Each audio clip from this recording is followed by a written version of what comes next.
안녕하세요. 부자아빠입니다. 오늘은 제가 엔비디아라는 기업에 대해서 말씀을 드릴까 하는데요. 아마 컴퓨터를 좋아하시는 분들은 다 알고 계실 겁니다. 우리가 게임을 하기 위해서는 그래픽 카드가 필수로 필요한데요. 바로 그 그래픽 카드를 설계하는 회사가 바로 엔비디아이기 때문입니다.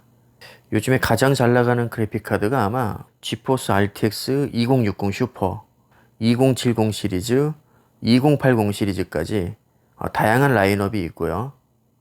CPU가 아무리 좋아도 그래픽 카드가 구리면 게임은 제대로 할 수가 없습니다. 그만큼 게임에서 가장 중요한 역할을 하는 게 바로 그래픽 카드고요.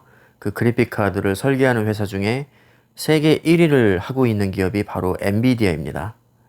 그런데 제가 엔비디아에 주목하는 이유는 게임용 그래픽 카드 때문이 아니라 슈퍼컴퓨터나 자율주행 그리고 인공지능 연산에 GPU 연산이 최고이기 때문입니다.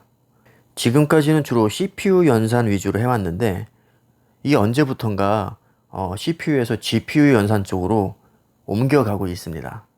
최근에 인텔이 호실적을 내고도 주가가 폭락한 이유가 칠라노 공정 실패도 있지만 지금 전반적인 분위기가 CPU보다는 GPU에 주목을 하고 있기 때문에 주가의 흐름도 좋지 않다고 저는 생각을 합니다.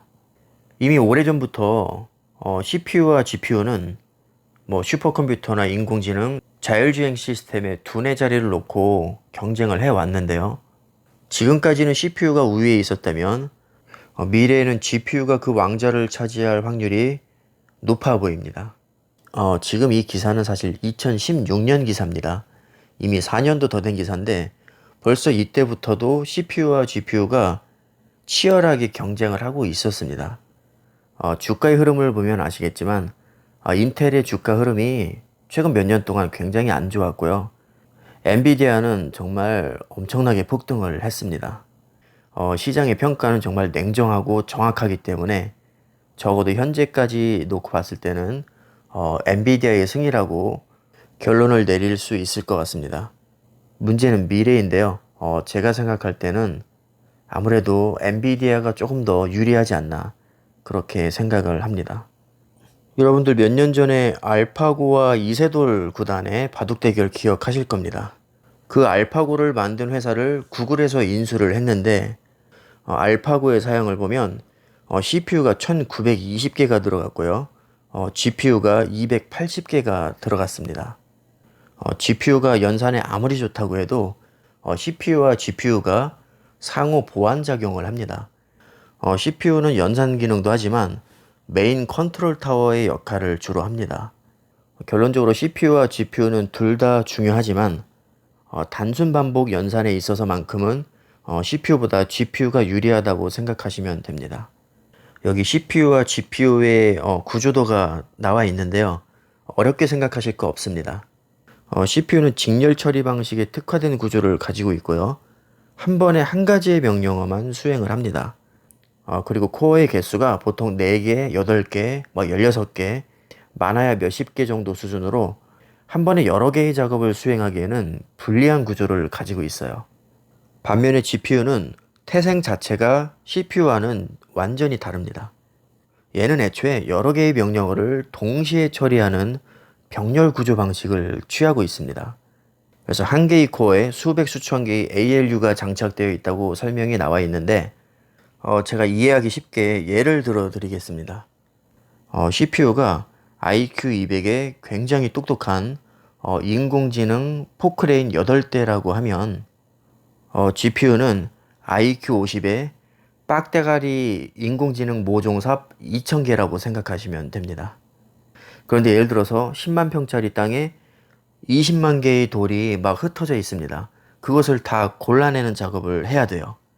자, 이 경우에 CPU와 GPU 중에 누가 더 작업 효율이 좋을까요? 당연히 GPU입니다. 자, 그런데 이번에는 100평짜리 좁은 땅에 정말 큰 돌이 8개가 박혀 있다고 가정을 하겠습니다. 자, 이것을 캐내는 작업을 할 때는 GPU보다는 CPU가 더 능률이 좋을 겁니다. 그래서 CPU의 기본적인 특성은 쪽수가 적은데 훨씬 똑똑하고 판단 능력도 뛰어나고 힘도 세다 이렇게 생각하시면 되고요. GPU는 개개인의 역량이 그렇게까지 뛰어나진 않지만 여러 가지 일을 동시에 처리하기에는 굉장히 유리한 조건을 가지고 있습니다. 그래서 자율주행이든 인공지능이든 그 어떤 분야든 CPU와 GPU가 다 필요하지만 그 연산의 특성에 따라서 CPU와 GPU 중에 어떤 것의 의존도가 더 높느냐의 차이입니다. 결론부터 말씀드리면 데이터 센터나 인공지능, 자율주행, 그리고 5G, 기타 등등 연산을 필요로 하는 분야가 굉장히 많은데요. 지금 현재의 분위기로 봐서는 CPU보다는 GPU가 더 수요량이 많아질 것으로 예상이 됩니다. 그래서 최근에 엔비디아의 주가가 많이 뛴 것이고요. 앞으로도 크게 변화가 일어나지 않는 이상에는 엔비디아가 더 잘 나갈 확률이 높다고 저는 개인적으로 판단을 했습니다.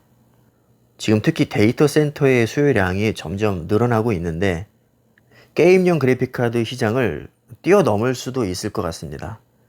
원래 엔비디아 하면 게임용 그래픽카드가 거의 주력이었었는데 요즘에는 대세가 많이 바뀌고 있어요. 지금 이 추세라면 아마 10년 후, 20년 후에는 정말 온갖 분야의 GPU의 연산이 두루 쓰일 것으로 저는 예상을 합니다. 그래서 GPU는 이미 2000년 후반부터 그래픽 처리 분야를 넘어서 고도의 계산을 요하는 슈퍼컴퓨터 분야에까지 진출을 했었거든요. 그래서 GPU가 게임뿐만 아니라 범용 연산 기술에 사용이 된다고 해서 GPGPU라고 명명이 됩니다.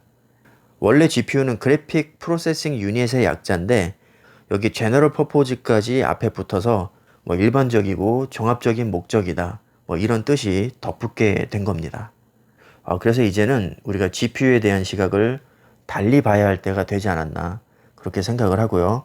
앞으로는 게임뿐만 아니라 인공지능이나 자율주행, 기타 등등 고도의 연산에 GPU가 굉장히 큰 역할을 담당할 것으로 예상이 됩니다. 그리고 또 이런 게 있습니다.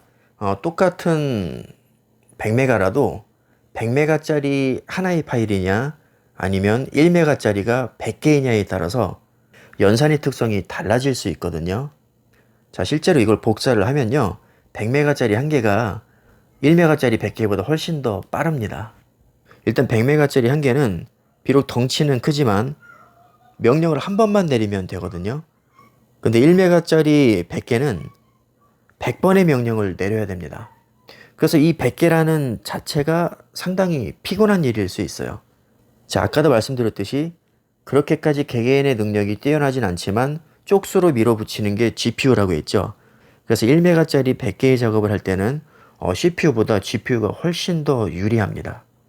반면에 100메가짜리 한 개는 개인의 역량이 뛰어나고 판단력까지 뛰어난 CPU가 유리할 수 있죠.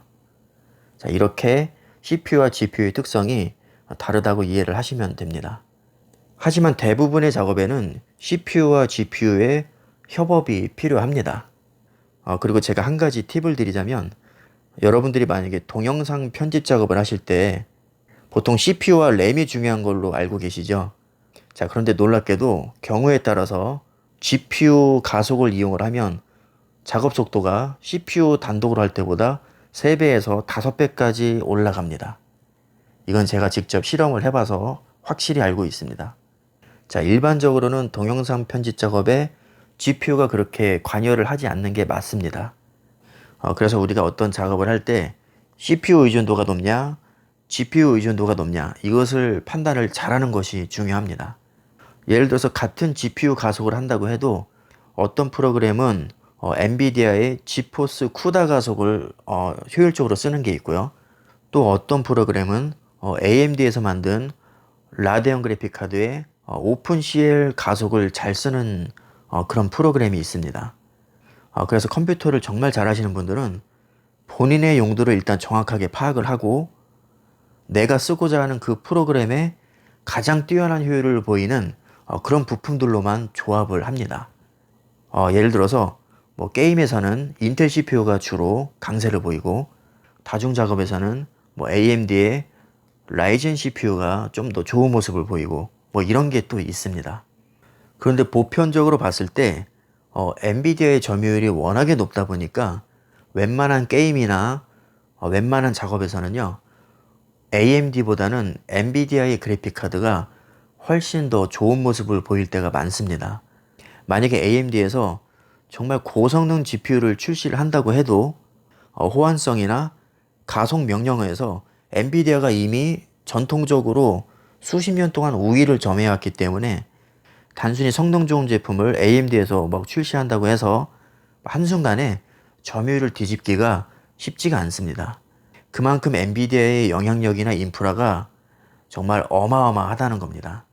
자, 이것은 마치 AMD에서 서버용 CPU인 에픽 프로세서를 굉장히 고성능으로 내놔도 인텔 제온 CPU의 점유율을 따라잡기 힘든 것과 같은 이치입니다.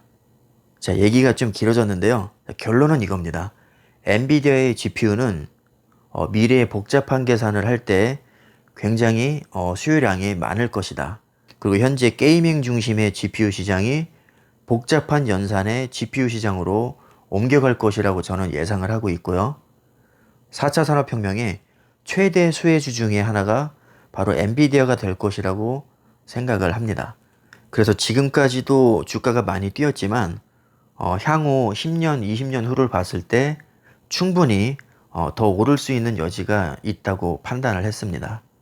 자, 지금까지 저희 지극히 개인적이고 주관적인 생각을 말씀을 드렸습니다. 도움이 되셨길 바라겠고요. 오늘 영상은 여기까지 하겠습니다. 감사합니다.